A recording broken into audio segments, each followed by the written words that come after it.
One night, Henry and Gordon were alone with James.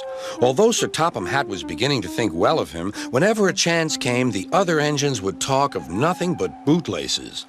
"Remember when they had to use a bootlace to get you out of trouble, James?" they would tease. James tried to get back by talking about Henry, who got shut up in a tunnel, and Gordon, who got stuck on a hill, but they wouldn't listen. "You talk too much, little James," said Gordon. "A fine, strong engine like me has something to talk about. I'm the only engine who can pull the express. When I'm not there, they need two engines. Think of that. I've pulled expresses for years and have never once lost my way. I seem to know the right line by instinct." Every wise engine knows that the signalman sets the switches to make the engines run on the right tracks. But Gordon was so proud he had forgotten. "Wake up, James," said Gordon next morning. "It's time for the express. What are you doing? Odd jobs? Ah, well, we all have to begin somewhere, don't we? Run along and get my coaches. Don't be late." James went to get Gordon's coaches. They were all shining with new paint. He was careful not to bump them, and they followed him smoothly into the station singing happily, "We're going away! We're going away!" "I wish I were going with you," said James. "I should love to pull the express and go flying along the line."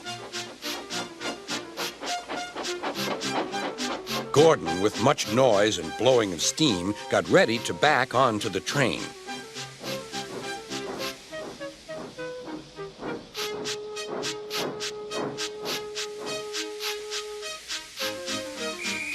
Sir Topham Hatt was on the train with other important people, and as soon as they heard the conductor's whistle, Gordon started. Look at me now," he puffed, and the coaches glided after him. "Boop, boop, boop, boop, boop. Goodbye, little James. See you tomorrow." James watched the train disappear and then went back to work. He pushed some freight cars into their proper sidings and went to fetch the coaches for another train. James had just brought the coaches to the platform when he heard a mournful noise. There was Gordon trying to sneak into the station without being noticed. "Hello, Gordon. Is it tomorrow?" Gordon didn't answer. He just let off steam feebly. "Did you lose your way, Gordon?" "No, it was lost for me. I was switched off the main line onto the loop. I had to go all round and back again." "Perhaps it was instinct," said James.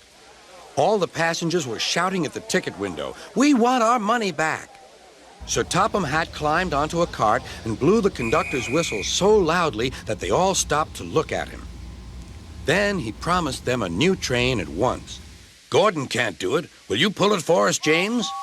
"Yes, sir. I'll try." So James was coupled on and everyone got in. "Do your best, James," said Sir Topham Hatt. Come along, puffed James. "You're pulling us well, you're pulling us well," sang the coaches. "Hurry, hurry, hurry," puffed James.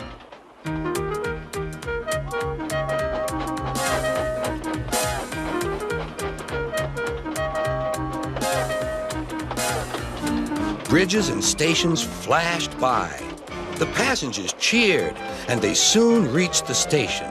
Everyone said thank you to James, and Sir Topham Hatt was very impressed. "Well done. Would you like to pull the express sometimes?" "Yes, please," answered James. Next day, when James came by, Gordon was pushing freight cars. "I like some quiet work for a change," he said. "I'm teaching these cars manners. You did well with those coaches, I hear." "Good. We'll show them." And he gave his cars a bump. James and Gordon are now good friends. James sometimes takes the express to give Gordon a rest. Gordon never talks about bootlaces, and they're both quite agreed on the subject of freight cars.